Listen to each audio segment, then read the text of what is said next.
Good morning. This is Bob, and of course it's Friday, August the 26th, 2016, and I'm here at the apheresis machine and doing my job for the Red Cross. Part of my identity is in being a donor here at the American Red Cross. I've been doing this for 41 years, and today's word is identity. But that's not my whole identity. It's a little piece of my identity. It's part of the fruits of what I do. I give and donate platelets for the Red Cross. What made me think of today's topic was the verse that says that it's no longer we who live, but Christ who lives in us, that our identity is buried in Christ. And oddly enough, the blood of Christ is what washes away our old life and ushers us into the new. And of course, here I am at the Red Cross donating blood. Not quite as painful, or not anything as painful as what the Lord went through. And of course, the Lord was perfect. And you have to be nearly perfect to give blood here. But but the thing is that as Christians, as believers, what do we base our identity in? I was at the gas station and I thought, wow, my car is pretty messed up. I remember when I first got my car, it was shiny and nice, and the evangelist drove with me, and we went up to pick the car up. It was up in Ventura. It was quite a ways away, and the car was so new, and it smelled new, and it looked new, and look at the horn, beep, beep. Loved my horn. It was so nice. And now it's jam-packed with stuff. I have stuff on top of my car every day. I tie it down with ropes, and my car is not my identity. I'm not worried about my car. I moved my brother yesterday, as I mentioned on the Devo yesterday, and my brother's identity, some people have their identity in being clean, being neat, being organized, having a nice yard. Part of my identity is my yard. You start trying to mess with my plants. Can I trim the No, I don't go for that. Papa ain't going for no trimming no trees and cutting bushes back and just going wild with the clippers. No. My brother, he had no identity with his yard whatsoever. It's a desert. He's got an agave plant. He had a little rock. That was about it. He doesn't. My brother does not. He likes to rip the plants out, and the roots too. They're all gone. And I'm like, really? I mean, that's just like crazy, crazy, crazy. I would never dream of ripping plants out, and certainly you never take the roots out. That's just like bizarre. I'm gonna put you up here.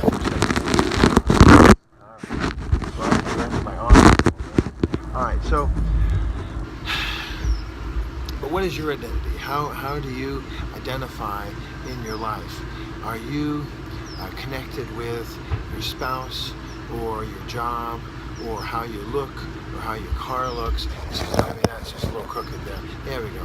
So, what is your identity? Part of my identity, identities are more than, our main identity is in Jesus Christ. But of course we have other identities, things that we identify with, things that we are proud of, things perhaps that aren't quite as awesome as others. And the points where we're weak, the points where we have failed, those are covered by the blood of Jesus.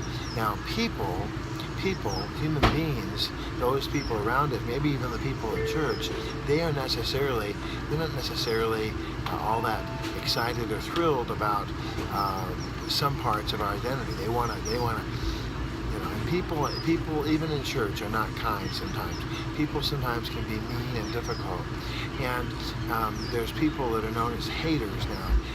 They weren't always known as haters, but now they call them haters. And these people like to criticize. They like to find fault. They like to show other people that they, look at me, I'm a hero, I'm a superhero. I found the bad guy, and I've got the bad guy in my scopes, and I'm going to watch that bad guy. I'm going to catch him. I'm going to catch people doing the wrong thing. I'm an investigator. And really, that's what your whole life's about. It's about trying to find someone when they slip and fall. Teddy Roosevelt, in the famous speech that we have quoted over and over here at Possibly Bob Devotional, he talks about how easy it is to find fault, how easy it is to criticize the man. But it's the man in the arena, and that's the name of the speech, the man in the arena, who actually is doing the hard work. I'm here actually, donating the platelets. I am participating in the process. My brother was moving, and I needed to jump in and help him because I love my brother Tim, and I could not just sit back and, oh well, have a nice time. I hope you enjoy moving. Well, wouldn't that be nice? But he needed to have muscles on the ground. He needed to have someone on their face in the house, picking up the dust, cleaning up the debris. I cleaned out the refrigerator yesterday. I took everything out of there. I threw away a lot of stuff that was opened, and I kept the things that were sealed. And then I had to take the door off the refrigerator, so I had to have my special nut driver. I put some gaffer's tape on it, and I marked it. So my brother, when he puts the refrigerator together later today, everything's great. Thank you so much. So they always check on me, make sure I'm okay. Is he still breathing?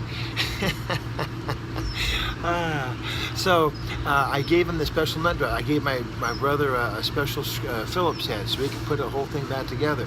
And then, this is off the topic for sure. More in there. So the thing is that everything was wrapped in this plastic. I mean, I've moved a bunch of times. I've never wrapped everything in plastic. I mean, they had this roll that was about 2 feet wide, and we were wrapping. We had to unwrap Grandma because he was like, no, but we wrapped up mattresses. We wrapped up couches. I'm like, really? Seriously? It's bizarre. Morning, Miss Maggie. So, we had a good time yesterday. So part of my identity is that I want to come through and be my best for Jesus Christ every single day. And my brother, he needed me the last 3 days. He needed me. It turned out he'd actually been not required, but he chose to move a little earlier than he'd originally expected. So he actually did need to have those hands that I have and my legs and my talons. He was able to do that, and it helped him, and that was a blessing. So I went to the house, every room, laundry room, the bathroom, the bedroom, the hallway, the kitchen, the tea room, even the living room eventually, the garage. I was there till 8 o'clock last night, just working, because my identity is in Jesus Christ. And out of that identity, I serve and I give and I love.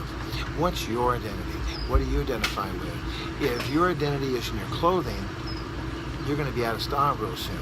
If your identity is in your manhood or being a great woman, you're going to be disappointed because we're all sinners. If your identity is in your car, shopping carts or accidents or birds, a lot of things can mess up your identity in your car.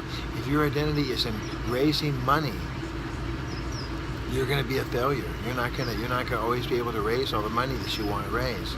If your identity is in running, eventually you're going to get old and not going to be able to run. So the safest bet is to go ahead and make sure that your identity is in Jesus Christ.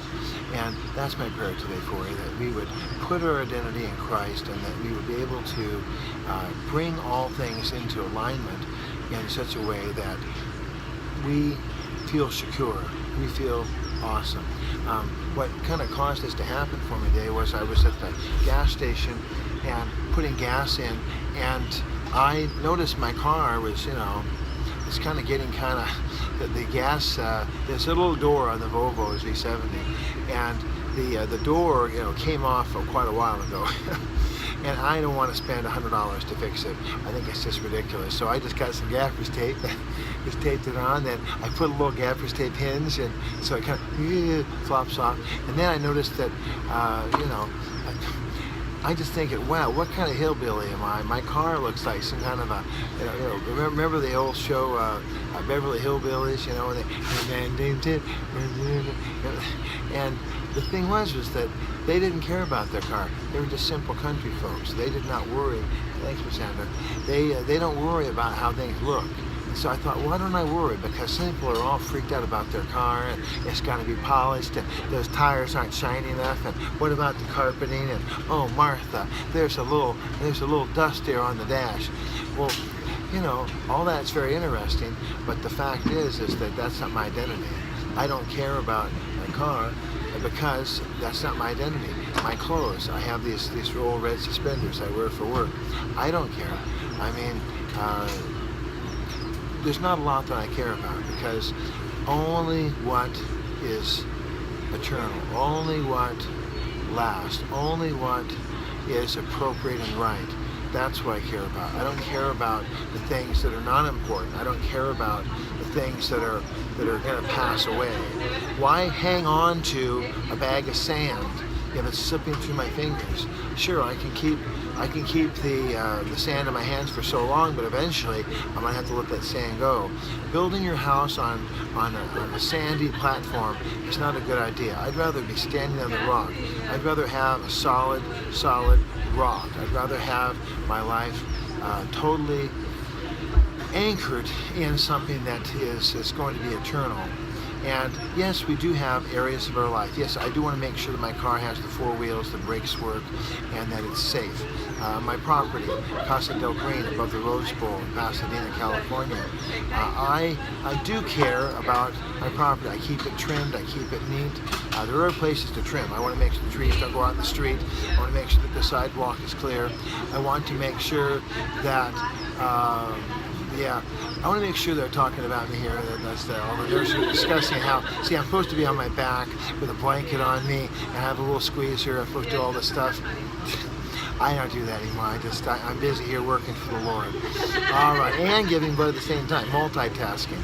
So, guys, I love you. I love you. I love you. I pray today that you would have a wonderful day. If you'd like to get the email, it's 8954green@att.net, or you reach me on the phone at 213-713-8954, or on the Twitter at BobBomb8954. And of course, you're watching Pastor Bob Devotional here on YouTube, and there's lots and lots of them to watch. You can gather your friends around, and each of you can watch it on the phone. That'll help the Pastor Wood along, would you?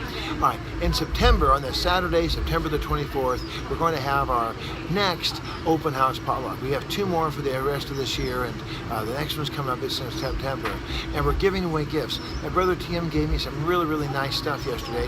I'm going to be passing it on to you. And of course, we have all the DVD players and the video cassettes, and we have all the rest of it. It's amazing, and so I'm looking forward to seeing you in September, on Saturday, September the 24th, at the Casa del Green here above the Rose Bowl, Pasadena.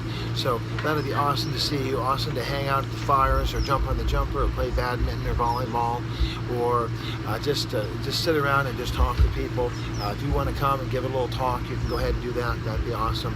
There's no fireworks this time. Rats, no fireworks, because the Rose Bowl is not going to have any fireworks for my birthday. So it'll be my last birthday, because it's my last in my 50s. All right, well, God bless you. I hope you have a wonderful, wonderful day. Thanks for joining us again today. If you have any questions, be sure to write in. And of course, I'm going to be going to the LA County Fair real soon. So if you want to join me for the opening day of the LA County Fair, you want to come with old Bob or meet me out there in Pomona, I'd love to do that. Jeanette does not like big crowds. She does not like a lot of people. Me, I love people. I love hanging out. It's awesome. So I look forward to seeing you at the LA County Fair with me. Just give me a call or a text or email, and I will see you then. Hi, this is Bob coming to you live from the American Red Cross here on Cook Street and Walnut and Pasadena, where I'm giving in Jesus' name. Love you. Have a great day. Bye.